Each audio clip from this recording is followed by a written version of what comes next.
Welcome to the Arts to Hearts podcast, a show for artists, creators, creative entrepreneurs to have heartfelt conversations about living a creative life and a career. As you go into this show, hear your favorite creators talk about money, mindset, business, creativity, and everything else that goes behind into making a life that we all adore as an artist. Hear the messy and the wonderful side of being a creative. I am your host, Charika Arora, an artist, creator, and founder of Arts to Hearts project. Thank you for joining me here.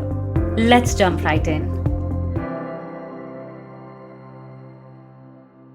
Okay, I know you want to get into this episode, but I have something to share with you. I'm so excited. After a couple of months, we're finally so excited to share our new international call for art.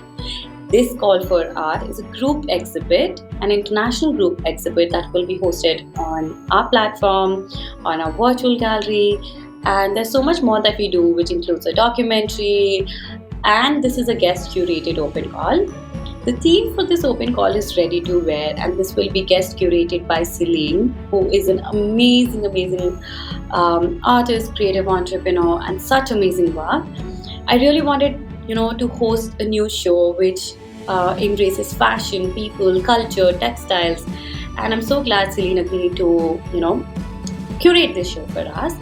So this show is for all women artists working in different fields like painting, textiles, drawing, mixed media, and we're so excited to offer a new opportunity with a wider theme, with covering a completely whole section of theme that I'm really looking forward to. And if you want to be a part of this open call, which I'm sure if you're anywhere around this will excite you, you can go to www.arts2heartsproject.com/submit. And the deadline, yes, most important, I forgot. The deadline for this open call is 15th of June 2022. Yes, 15th of June 2022. So don't forget. And see you. Let's get into this episode.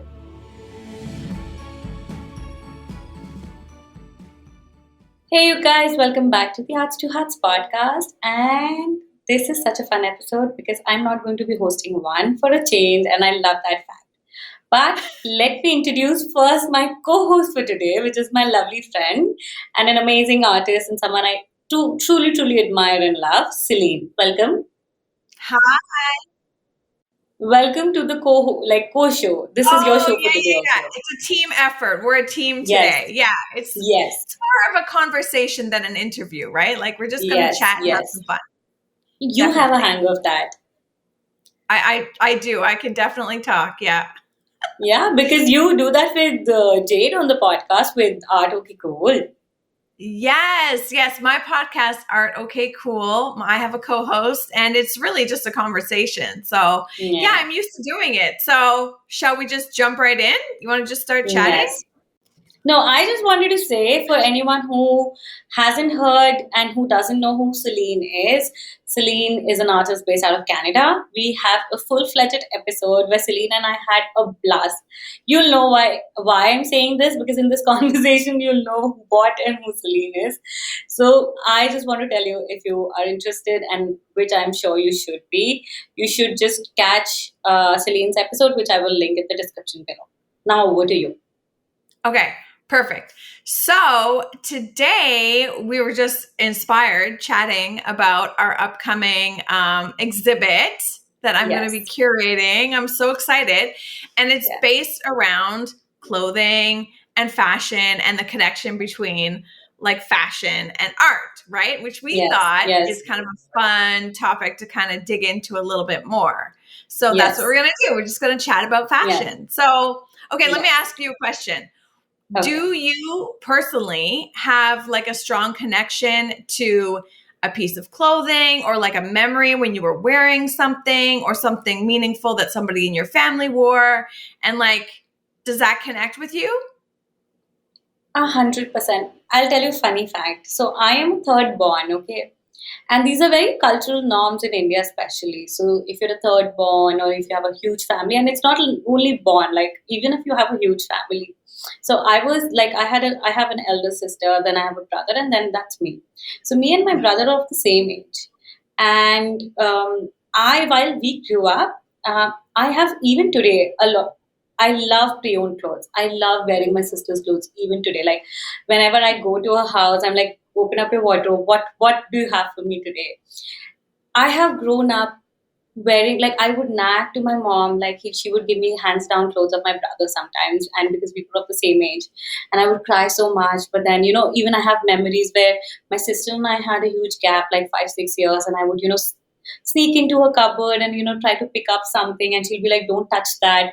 Like, I think Yeah. for me, I love, even my sister sometimes asks me, like, why do you love so much, like, taking these clothes? And I just feel so safe and warm. Even today, I wear a lot of my mom's clothes so much. Even this, not even clothes. Like, I never used to wear jewelry at all. After my mom, I started wearing jewelry, which is, you know, which is some way has something to do with her idea, her thought, or something. And it Yeah. just makes me think of her so much. Her, when I see her cupboard, the way she dresses, people really think of her today. And when we think of her, it's just how well and how passionately she dressed with fashion. Yeah. And I think that, so people always ask me, like, why fashion? Why do you paint fashion? And I do, don't get me wrong. I love color. I love texture. I love pattern, shapes, shiny things. You know what I mean? I love all the superficial things Yeah, that draw us to clothing, to yeah, fashion, to jewelry. But more interesting to me than the superficial stuff, which is basically what you see when we go out or when you look at one of my paintings. yeah, You're looking at the superficial, but there's a deeper underside a lot to fashion. yeah, And like you were just talking about your mom and how people see her and remember her in a yeah. certain way. And then that's the same, like one of my biggest fashion influences was my grandmother. Oh, Her name was wow. her name was Britty, which is Oh, not a common wow.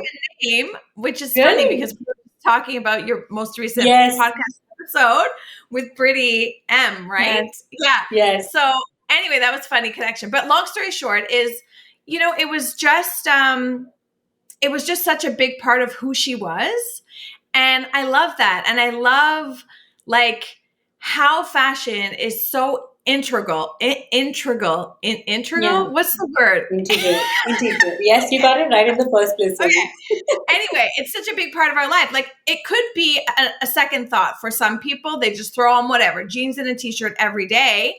But other people, it's really like presenting who you are. Like, do you want to look professional? Do you want to look playful? Do you want to, like, for weddings and funerals, like there's so many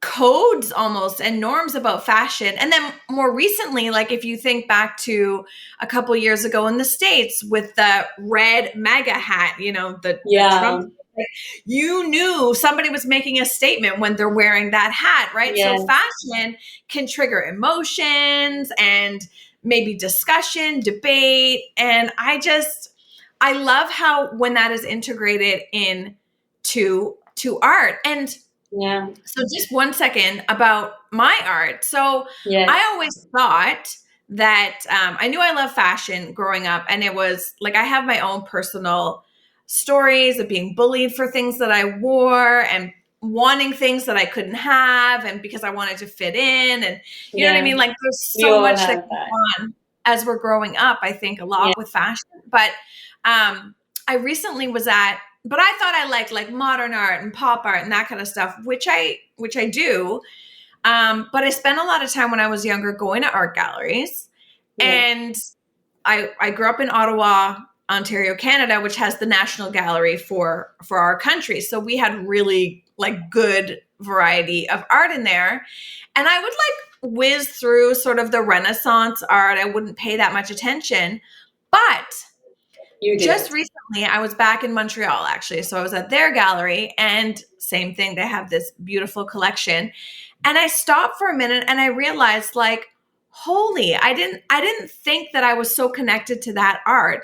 But when you look at that artwork, there was such an emphasis on the clothes. Like when you True. look at Yes, paintings of Christ and his drapes. apostles. It's like all this Yes, draping and texture yeah, and fabric. And then moving on to like royalty, and you see like the detail in the lace and the jewels. And it was people were commissioning these portraits to say something about who they were or what was going on.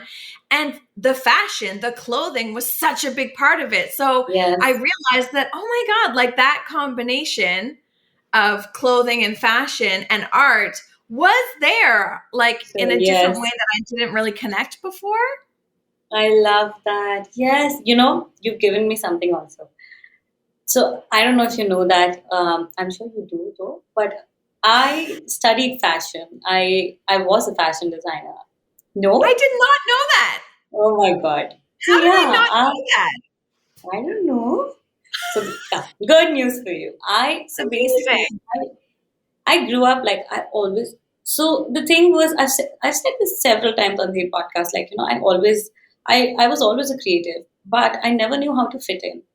My mom was a big time fashion. I don't think I've seen someone as enthusiastic of like a normal person, like how much they can truly love something, and in out of sheer innocence. I think I was so inspired by her seeing the clothes because I grew up thrifting clothes and going to tailors and getting things stitched and she Yeah. made sure whatever she had, she always made the best out of that. She didn't want like those fancy bags or stuff, but she always made sure that she would do the best of what she could at that point.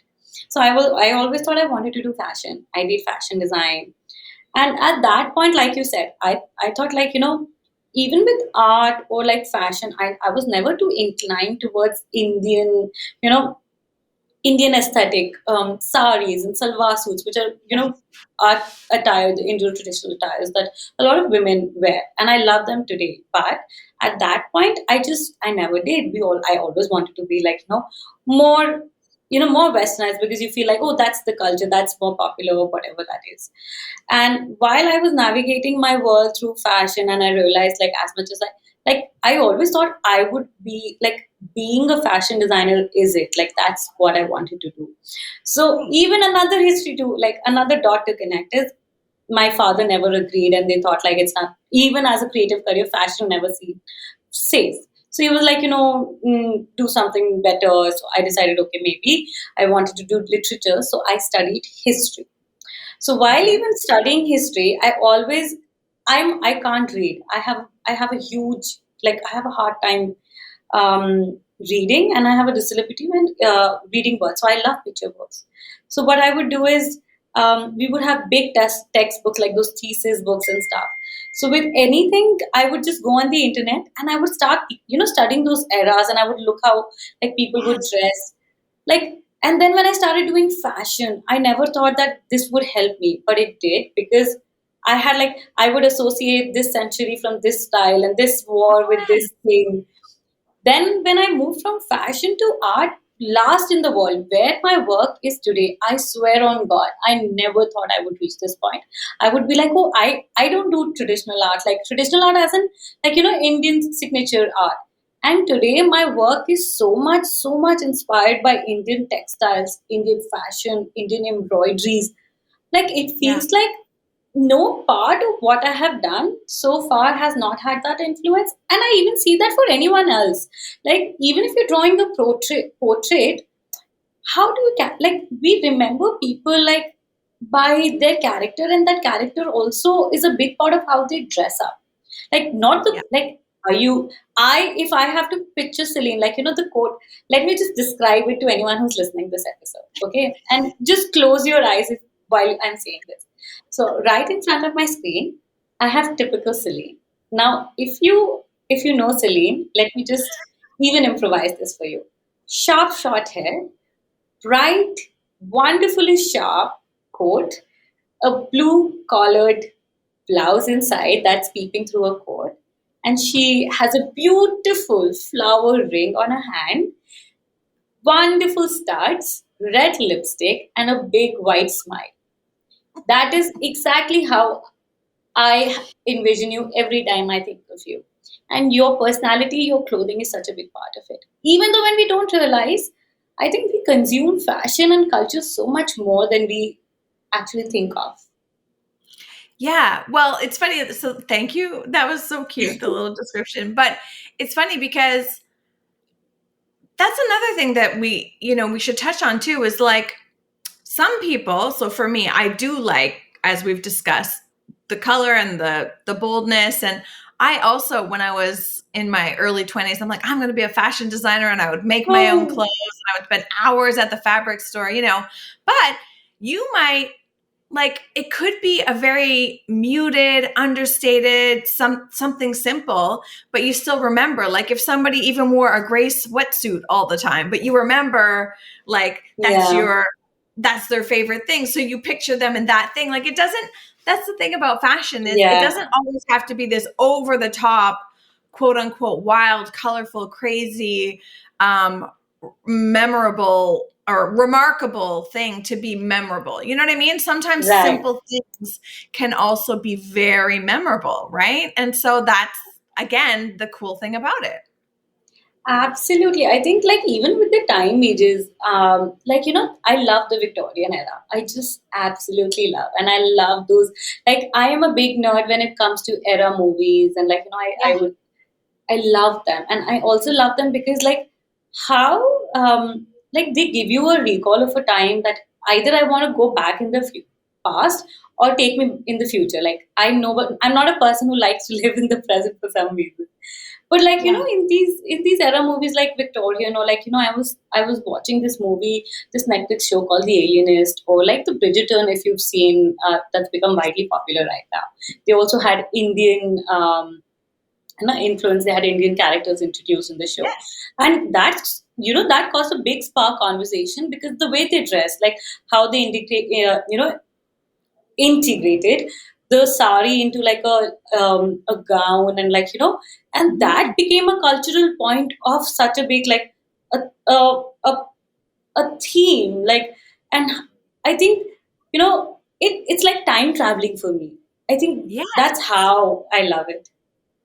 And that's another valid point. That's another reason that fashion is so cool, because it can take you to a time or place, right? Like, even those are movies set in the past, but even, like, if you look at movies set in the future, imagining, like, what is fashion going to be like? What is it going to look like in the future? Like, we're always, things change and evolve. And then now, for me, it's hilarious because it's cyclical, and I have teenagers. And so my poor daughter in particular, every time she buys something, I'm like, I had that, I wore that, I had, you know what I mean? Like, it's all coming back around. And my mom did the same thing to me. And we just keep reinventing and recycling. And I just love how it's such it's just such a part of our lives, whether we like it or not.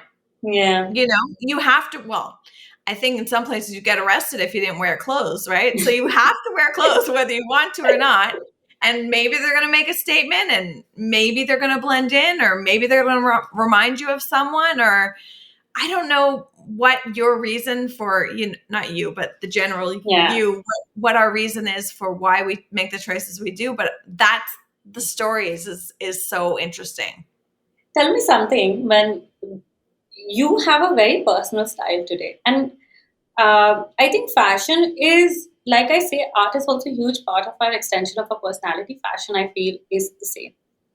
I can, of course, take you as an example. I so associate with the way you dress versus the person you are. They complement so well each other, and it feels very, like, connected. But while I was growing up, I didn't know a lot about who I am. I think for me, still fashion. My mom, while I was a designer, like, working in the fashion, my mom would ask me, like, oh, what's in trend today? Like, this is trendy, and, like, something like that. And I would never get it. I would just never get it. I was like, oh, nothing is trendy. So I feel like I am more a person of, I don't think I have a very specific style when it comes to that, I think. But while you were growing up, you have a very spectacular, signified style. Did you always have it? How did you evolve? Were you too shy? Like, I really want to know that now.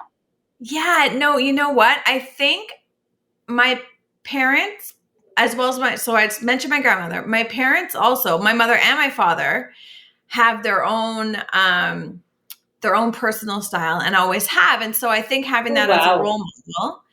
And then the other thing is I still am. I was very into pop culture. I was very into, MTV and all of that over the top craziness. And my parents let me. That's the thing. You know, when you're a kid, Wow. Yeah. some parents like to have a bit more control and pick out the outfits, but my parents weren't like that. Like, I remember a really big strong memory for me was every August going back to school shopping for like my first day outfit, and I would like sketch it Wow. out, try it and plan it and think what I wanted. And on the flip side though, so it's a weird thing because I was always able to wear what I wanted, to dress how I wanted, but there were repercussions in that because I didn't blend in. Like when I was growing up, it was 80s and 90s.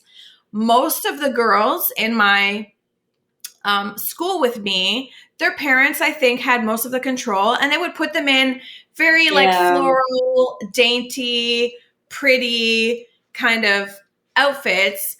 And I was inspired by like Madonna, Cyndi Lauper, Jackson. If you can picture, you know, it was like a tutu skirt. And then I loved like, I don't know, like even back then they were throwing back to like 70s patterns and crazy patterns and prints and stuff. And so I would wear what I wanted, but I also got bullied for it. Like I remember being ridiculed, made fun of. I did not fit in because I mean, back to your comment about what is trending. Like I think personal style sort of doesn't always follow the quote unquote trends, right? Like, yes.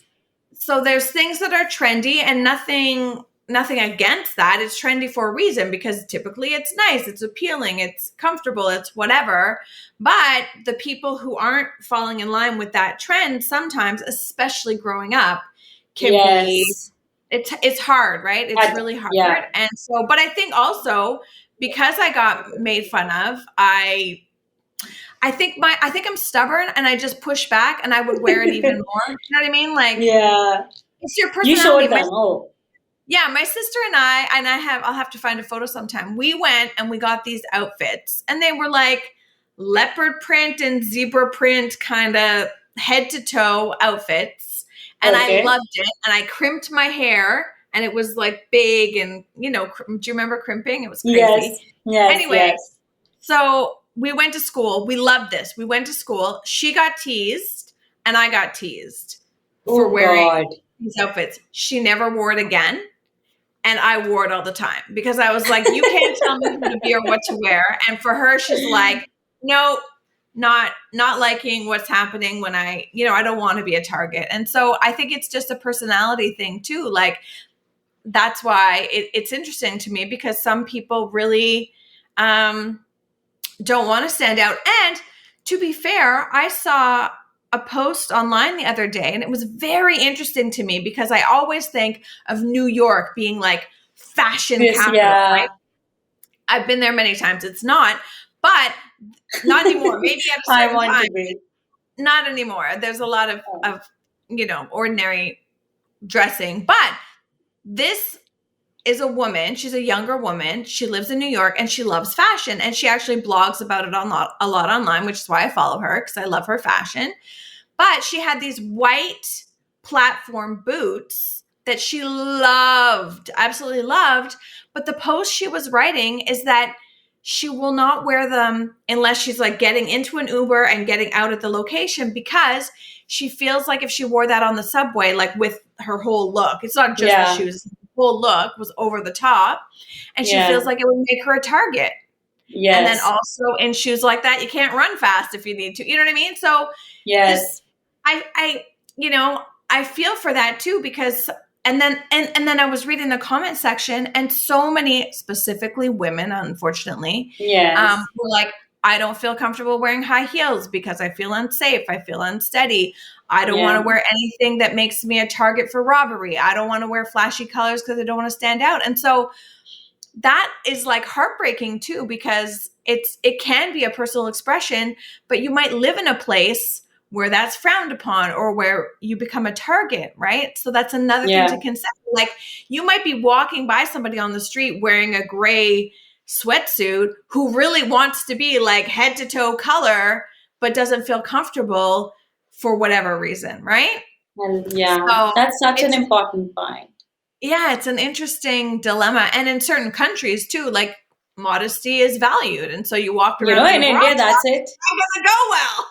That's, oh my God, yes. Like, so yeah, I think that's, and see, for me, I see fashion and culture very closely. And I think that's so important what you pointed out. Like, so in India, like you said, modesty, like, so if you see traditional, I think it's again, it does not even come from heritage. And like, even if you see like what sari is, like a crop top with covered drape is what a sari is. So basically, there's still a lot of skin show. But in India, a lot of times people judge women and the character with the amount of clothes they wear and how they dress. If it's too loud, are they showing too much? That means she's intimidating. That means she's over the top. That means she is, she can be taken advantage of. There's also this huge controversy that keeps happening in India, which is when it comes to something as important and as crucial as rape, where women are targeted on how they dress. And that's why they get raped. And like, you know, how such a sensitive matter, something as trivial as this, is so much integrated into our minds. Like, even I'm trying to associate this even more like now today with um, when you get married, how much that plays a role. Like, I think everybody, like in India, getting married is a really big thing. I know I've seen that that's not everywhere in the world now. But in India, it's a big show that includes a lot of fashion, Right. clothing, like how you dress. Any Indian bride that you'll ask, like they have like a memory of like a vision of how they want to dress as a bride. Like we have this elaborate clothes, this red, and it's not the clothes only, it's the feeling a lot of women aspire to have, that some sense of accomplishment, I feel, that brings us something, I think, connection to society, connection to our culture or something. And you know what, something I really want to share also is, so in India, if you're married, the way you dress, like the bridal wear you wear, and if you die married, if you're married and that's when you die, you are dressed in the same clothes, like in a bridal setup, and that's how you're also like given a funeral. So like, Oh. and the concept behind that is like, because in India, like how women's role of being a wife and like how they die, like, so it signifies that that person died with a healthy family, with they have a huge family to look after, they had a happy life, like that to Right. signify. But I saw that, when I saw that, I was so it intrigued me, and I was like, how much little things, like just as drapes and clothes and accessories or like stuff like that, but the amount of emotions and impact they bring into our lives. Yeah, absolutely. And isn't that interesting too? Like, every culture, I'm sure we're only representative of two Yeah. places, but around the world, I bet you if you start asking people about the significance of clothing and how it's treated in their culture and their society, there's going to be all these different traditions Yes, and doing things, which is just so it's so interesting, isn't it? absolutely. And you know um it's also, I feel like, how much, I don't know, I'm going to just say this. When I was working in fashion, and even before that, I felt very proud, so I was very fashion, like I always had a huge passion for like this thing for fashion, clothes and everything. I feel like I've toned that down way, down now. But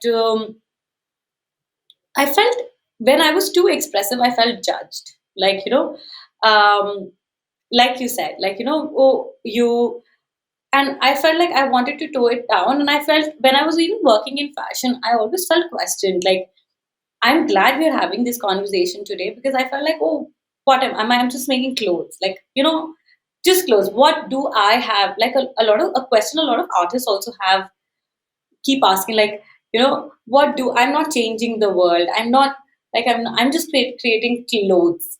And I would always feel very, or I'm just dressing like this. I would always feel very undermined, or small. I'm doing something that has no value. But today in this conversation, like, I'm looking at that perspective, I'm like, what the hell was I even thinking? Like, the impact that your own It's huge. Yeah. Yeah. The role that clothes play. And it's funny that you say that too, because, my style, I think it also, like, in less significant ways than maybe a huge change. But for me, I grew up in a city and I was young. And so I didn't care. And I had the support of my parents. I didn't care. I wore what I wanted. It was, I was in a country where I could, right? And anyway, so that was fine. But then I moved to where I currently live now, which is a very small town. It's conservative. It's older. And on top of that, there's dirt roads. Like, not everywhere. Don't get me wrong. We have people's driveways can be gravel, or you know what I mean. So Come to India. I came here, and my fashion changed. Oh, and then I had kids. So my fashion changed completely for a number of reasons. One, I didn't want to stand out anymore. Like, I felt very like, I felt more like I was on stage. Do you know what I mean? Like, people are watching you, and maybe not negatively, but I just didn't want to be watched. Number one. Number two, I stopped wearing high heels because the ground is so uneven, right? So that changed. And then when I had kids, I just felt like I didn't want to have fabrics that could get soiled or ruined, and I wanted to be like crawling on the ground with them, and my lifestyle changed, and so my clothing reflected that. And now I'm coming, and to be honest, I sort of did want to blend in. Like, I didn't want to stand out on the soccer field. I just wanted to blend in with other soccer moms. I didn't want somebody like watching me walk across the field because I was in yellow head to toe or something. You know what I mean? So I did definitely tone down who I wanted to be on the exterior. I was still me, but my exterior, I changed it to like blend with the circumstances and the place. And now the more that I'm embracing getting back to sort of that childhood, that artistic side of myself and living as an artist, I'm still in the same place, but my kids they're older, so I don't need, they're not like doing baby stuff on me. So I don't need to worry about that. And I dress this way some of the time. Like, right now I'm in my house, so I can dress this way. But even if I'm like going downtown to my main street, I'm always like, is it too much? Is it too much? Am I too much? Do you know what I mean? Because I'm doing it more and more. But even as a 40-year-old woman, I still in a relatively safe place where the biggest thing that's going to happen to me is people are going to stare, and somebody might say, wow, that's, quite a colorful outfit or something like that. Like, that's probably the most that will happen. But just to feel comfortable, because that is going to happen, it's still like, it takes something. It takes a bit of something, some fortitude, because sometimes you don't want to be like on stage or being the I don't know. You just don't want to be the talking point. As much as you feel like yourself and you feel comfortable, you just don't want that attention, right? So it's a weird, it's a cool thing how fashion works that way, but it's also a weird thing because it triggers feelings of emotions inside of us. I know, even while you're saying this, I think if you look at me, I look like a mess, like right now. No. And I've seen this difference in me while I dress also. So whenever I'm here, like in the city life, I feel like for me practicality, and I get so torn down so many times, takes over my entire mindset and everything. So it's end of the day for me. It's almost 8:20 right now, and like I feel like I may have added, like I have added like a lip gloss or like just for this video. But before that, believe me, I had my hair up down and like all of that. And that's how even I came to office. Like, I'm recording this like I shared from office today. And while I was staying at home in COVID, like I felt gradually I had this, like, I was starting to find myself back when it came to dressing, even when I didn't have to go anywhere, even if I had to just go to the studio. I felt, even if I see my videos and, stuff like that, I can see that transition. I can see that comfort because I didn't feel, I was in my safe zone. I was just being myself. I didn't feel judged because I was in my home, and then I would step out somewhere. And it some way felt more safe to experiment. Yes. I don't know why. Absolutely. Yeah. And it made me feel good. Like sometimes, I'll be honest, when I see myself like this, I don't feel too good. Because it doesn't lift me up. Sometimes I get exhausted when I dress, but also when I dress in something that seems natural and seamless, even when it feels like dressy for me, it makes me feel so good and confident because I feel like I showed up for my best. This looks Yes. like, how that even mindset Absolutely. There's such a plays with connection. that. Yeah, between the way we look and the way we feel, or at least I think you said it, and I know I feel it. Maybe not everybody feels that way, and I wonder if it's stronger for women because we have all these messages, sent to Yeah. us. But I don't know. I just feel, I don't know. I even get more productive sometimes if I like put myself together. Yes. I feel like, okay, I've got my shit together. I can do this. And I don't know. There's a definite mind connection with looking our And best, yes. and even if it's And pleasing to us, like that's the thing. It doesn't have to be like you for said, you someone were else. feeling like experimenting within your own space. You were just doing it for yourself, but you were feeling good about it. So it Yeah. wasn't necessarily for anybody but you. Yeah. And this was I think this is something that I really love about growing up when I grew up. Why I love hands down clothes is like, you know, I feel like I would never buy something, but when I take it from my sister or, someone like my sister-in-law or something, like we exchange clothes and like I would wear someone's clothes and I feel like I will not buy something, but when I get it from their wardrobe and when I try that, it opens my doors creatively so much. Like, you know, things you would go otherwise, like if I had to shop. But now because it was my sister and she sent me something, because I would be so lazy and I wouldn't buy something and I would just wear that. And I love that. I mean, I just love the warmth of the clothes that she wears. And Yeah. it's like another world she opens up for me. And I'm like, I would have never bought this. How did she buy this? Like, and then I try and I'm like, yeah, this is interesting, and this is something Yeah. like I love that about wearing something that I take it from, like, it's a hands down. I love that absolutely. Like, Yeah. it's like a creative exercise for me. I'm like, this gives me like another perspective of also with dressing. What's like even in India, if you see now with events, we dress up very like it's like a whole show. Yeah. That Absolutely. you should come to India and I'll take you to Well, a I would love beautiful. to. When I get married, you'll come, I'm sure. Yes, I would love that. Oh my So, God. That would be such a feast for the eyes.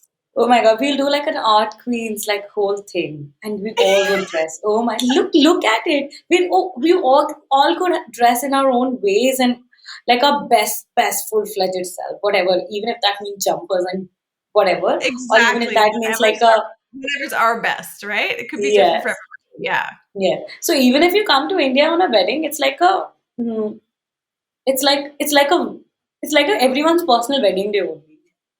So it's like Yes.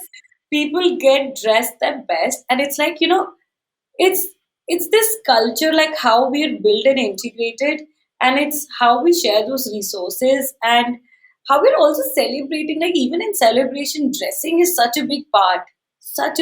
How we dress, like when there's something that's not a celebration, that's something sad or like we think, oh, how do we, we're expressing ourselves with those clothing or accessories or whatever that feels like, when it's celebration or when it's something not so celebration or it's a soccer or it's a law or it's a, you know, Yeah. Everything.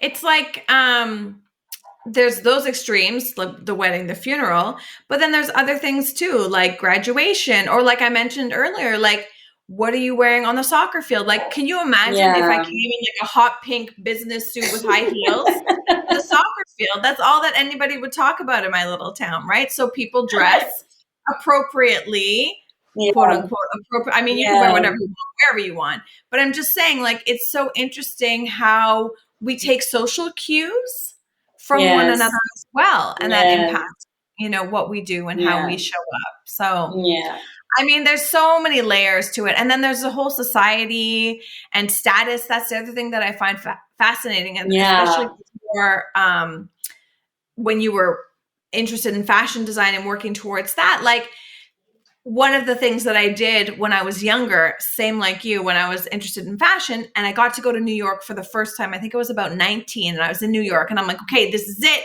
fashion capital. And so I Really? went to like all the most fashionable areas, and I was like people watching, and then I was like, okay, this is my chance, because I would obsess over fashion magazines.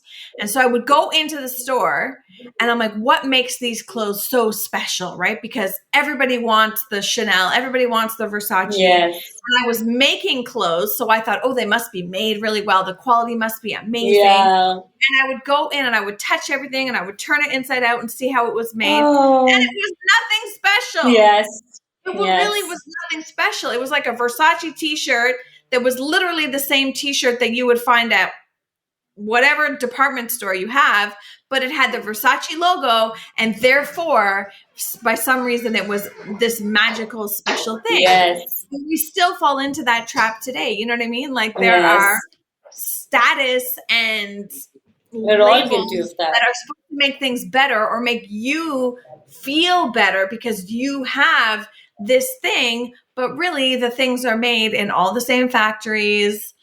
Like the things that you Yeah. find at Walmart are the same things that are being sold. You know what I mean? Like there's a Yeah. lot of gray area there. But again, as a society, we agree that this logo or this designer makes Is your more precious. status raise. And it's the same like back when I was talking about those paintings from back in the day. Like if you had velvet and if you had the color purple, that was a desirable thing because that was hard to get. And so your status is raised because you have a certain fabric or you have silk. And so there's all these like hidden messages that we're submitting to the world with the choices in the things that we're doing, right?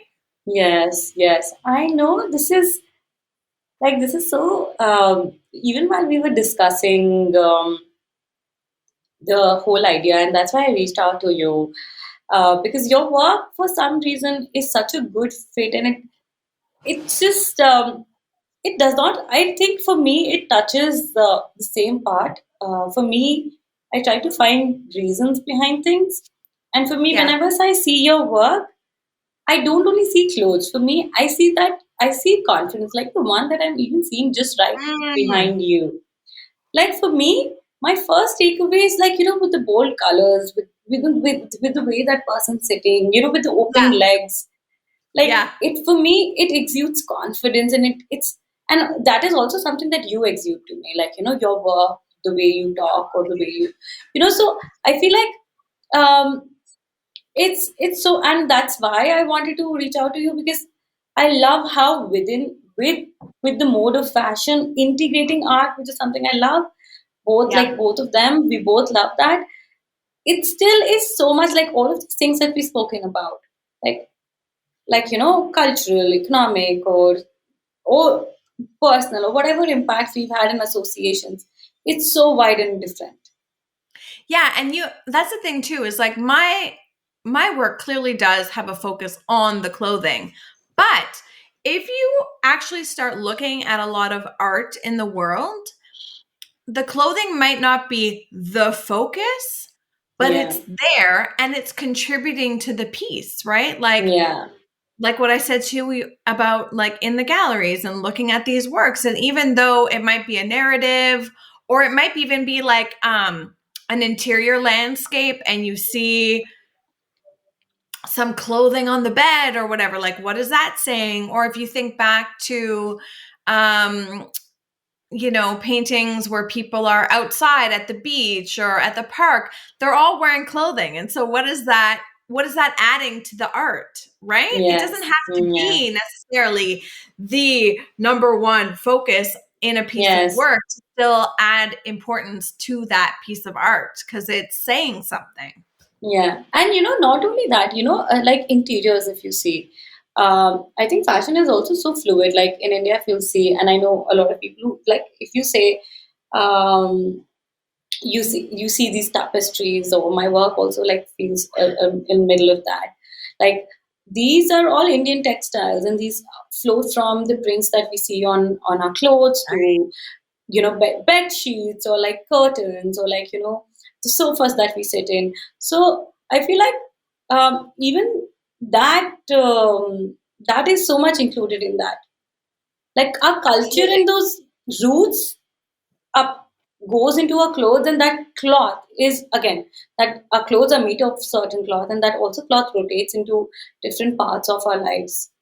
Oh, there's definitely the crossovers between, and then back to like what you were saying with the trends. I do notice that. I don't know if you notice that, but if you go in a store, like a Winners, I don't know if you have that, but it's like a department store, right? They have clothes, they have home furnishings in the same store, and you'll look over here and it'll be spring colors in the clothes. And then you look over here at the pillows and the blankets and it's the same colors, right? Like there's a definite Yeah. crossover, especially with textiles between what's Yes. going on with the trends in Yes. fashion. So Yes. I think Yes. I think the home follows the clothes and not the other way around. But anyway, Let me it's tell a you something very layer. interesting. So when my brother was getting married, and I designed my entire family's clothes, and Yeah. I was more scared to do it for my mom because, like I said, she was so she's so obsessed that I was so afraid that she would like it or Yeah. not. Like I was so stressed, and so I did this gown. Like for everybody else, I did it on my own. I knew, okay, whatever I give them, that's of course considering what they want. But I knew I would go up, like I would match their expectations because I was way my taste was way above them, to be honest. But with my mom, it always felt like a challenge. Right. So she wanted to have this like really flowy gown, like the style that's really popular with this flounce and heavy folds and stuff. I went on to markets and markets, and I just couldn't find the right material at all. I had this vision and I was like, I don't know. And so, there's this store here in Delhi, which is very popular for sourcing for fabrics and all of that. And then they have a home and linen section on the top floor, which is Yeah. for upholstery and all of that. And I always go up there. For some reason, I love those heavy like fabrics with so much Yes. flow and stuff. And I was going through a curtains running area. So they have these running fabrics that where you can, print out curtains and stuff. And I Yeah. found Yeah. this gorgeous, gorgeous brown gold fabric. And I flew. And like, when you make something, you check the flow of the fabric and all of that. Absolutely. Yes. And I did, and I was like, this is it. I was so scared to tell my mom that I got a gown. I, staged a gown for her that was made out of a fabric that was in a upholstery, like a store section. I got everything done. Everybody loved it, and everybody. And one fine day, I told her, you know what? She was like, "This fabric is amazing. This all of that." And I was like, "Let me tell you something today." And oh my god, she was so. You made me like. She was so infuriated. Like, did you? And I was like, I was still explaining to her. It does not matter what it comes from. Right. What matters is, what looks like and everything. But that's how it is. Yeah. Yeah. Absolutely. Okay, one. Oh, You have that's sorry. something. No, go ahead. Okay, I have to ask you something, and then we'll try to mind this up, which is something I really Okay. want to. So before we started discussing the call for art, we had several ideas. We start. So whatever I think we've spoken about in this episode is what we both of us had in our minds. We Mm-hmm. had different themes. We did so much to and fro, and you were very stuck on ready to wear as a theme. Yeah. Well, it Now wasn't tell me. just ready to wear. I had other But this was options. something. But this was something that I felt like you were very compelled. Like you felt this was. I feel like it felt very very natural to you for some reason. Now I want to ask why, and then what are you imagining when you thought of this theme? And let's say when you curate this show, and what kind of people are you looking for? What kind of work could you imagine? Like why ready to wear? Okay. So ready to wear is a term in the fashion industry, right? For clothes that Yeah. are on the rack, ready to wear. It's not couture, it's Yes. ready to wear. And so it came from the fashion world. But Yeah. then when I think about it, it's like back to some of our discussions like, what am I ready to wear? As in, like, am I prepared to wear this in public? So there's that connotation that I Oh have in my mind. wow. Love that. Yeah. And then ready to wear too is like, again, things we've talked about. Like, maybe I know it's a focus on fashion, but I don't want it to be so narrow that people think it has to be like fashion illustration or work that looks like mine. Yes. Much like we've talked, like maybe the fashion isn't the focus of it, but it is a part of the story. And why is it a part of the story? Right. And so just ready to wear, it could be clothing on a hanger, it could be clothing on a floor, it could be clothing as fabric, maybe even like it's not ready yet.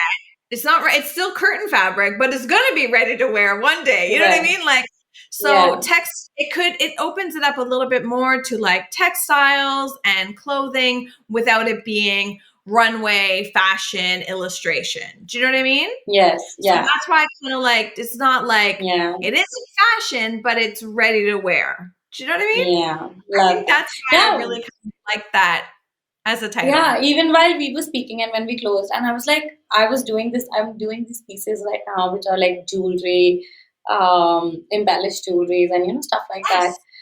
And I was like, you know what? Now this theme fits so well to me because a lot of my work are Indian prints inspired, even though I have like animals and stuff. But a lot of my work is only Indian prints and Indian textiles, all of that, clothing and all of that in one. So my work it feels so much of a part of this because when you're saying fashion, culture, emotions, and like all of that. Yeah. And that's another great point too, is like ready to wear could be jewelry also, could be shoes, could be even your hairstyle, it could be makeup, it could be like, it leaves it a little bit more broad than just specifically clothing because there's so much about wearing things it could be a laundromat, like, you know what I mean? With piles of in, like that's all part of our cyclical use of clothing in our cultures, right? Yeah. And how ready to wear is also, I feel. Apron. I don't know. Like I have so many, like it's really it's really more broad. Like I'm thinking back, a very famous American illustrator artist. Oh man, I'm drawing a blank on the name, but his work was like scenes of American life, but it would be like at a doctor's office or in a diner or in a kitchen. And so the focus wasn't the clothing, but the clothing was part of the story, right? And so I want people to really think about that with this open call is how does their work maybe fit in? Oh my God, yes, that's so. And I think something with ready to wear is also like, so when we worked in fashion with ready to wear, I think in today's time, where there's so much of noise and so much of things already happening, we're all not only selling clothes. Like with ready to wear, a lot of people, we're selling ideas and stories. Like, even if I think this coat would have a million more, like 1,000 more stories if someone were to sell them. Like you would have your own. Either way, I would tell how I would dress or like how I would associate. Like like absolutely, it's those stories that we integrate. And I love the thought that you said, and I didn't think of it this way. Now that you're saying it, like the apron when someone's in a kitchen, because I can think of a work that was submitted to us in an open call recently, which has something very similar. A lady, we had these shadows, and then there was an apron, and there was a shadow, and like that is ready to wear.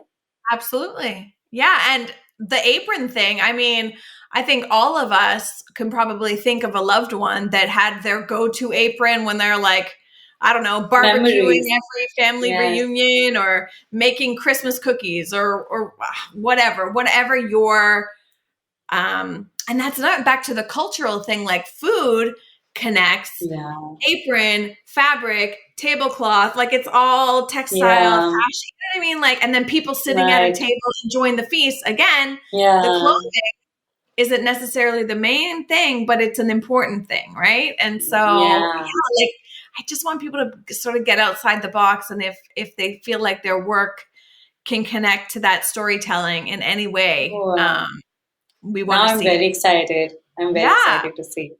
Okay. Any parting words before we end this episode about the open call, about this? Anything that you want to share? And then we'll let everybody go. I'm just so I'm so excited. I can't tell you.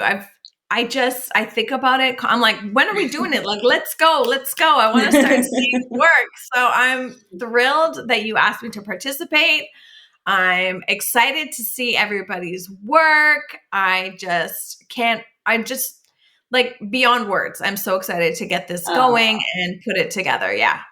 Thrilled. Oh, I am so excited. We'll think of some new innovative ways to put this together. Like, now I'm going to brainstorm with you once we have the applications and stuff. I'm sure we both love doing things differently and like doing more. Like something, but this should be special. Like, so we could do like a t-shirt or tee or like maybe something or like I don't know, something. Maybe something we can ready do to like wear. a catalog that's like designed like a fashion magazine with all the something. Oh I don't know. goodness. And if anybody's listening and they have ideas, send them our way. Yes.